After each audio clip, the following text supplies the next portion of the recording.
first a little history of Israel, just to make sure we're on the same page with the first reading, that you remember that after the death of Solomon, the kingdom of Israel was split in two. You all remember that? Yes, I can see. Yep. Okay, you remember that.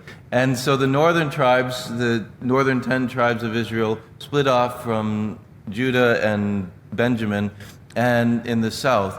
And so they then were referred to as Israel in the north and Judah in the south. So they sometimes worked together. They sometimes fought each other over those centuries.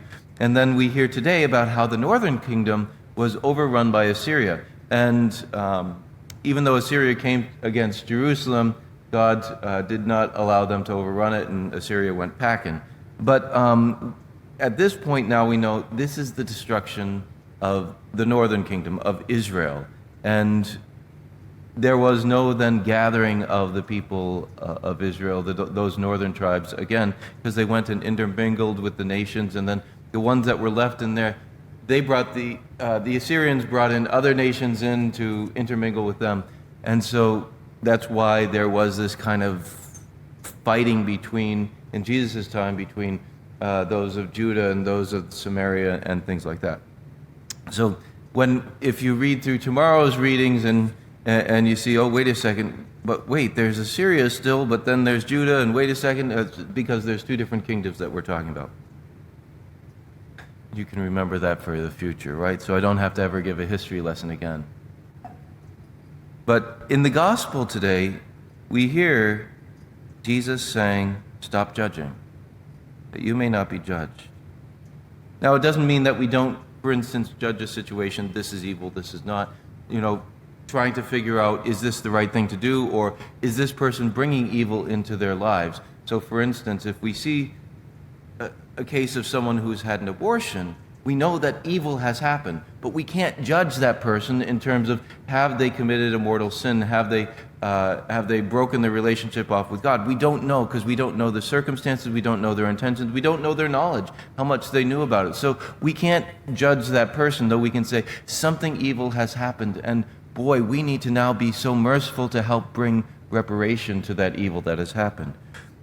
But most often, what's this judgment about?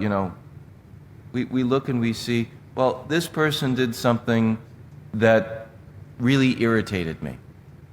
And you know what? They must have had the worst intentions about it, and I'm going to go and get them back. And the Lord is saying, stop judging that. You don't know that they had the worst intentions. I know one of my friends, God bless him, he has trained himself so that when he's driving and someone cuts him off in traffic, he has trained himself so that his first reaction is, boy, I hope they're not in trouble where they have to get to the hospital or something. As opposed to, boy, that and all the other words that might be coming out of most people's mouths. That saying, okay, what's the best possible intention for this person? And St. Ignatius encourages us, St. Ignatius of Loyola encourages us to assume the best intentions about people. That when somebody does something that might irritate us or might go against us, or we might think is just that's the wrong choice, say, let's assume that they have the best intention.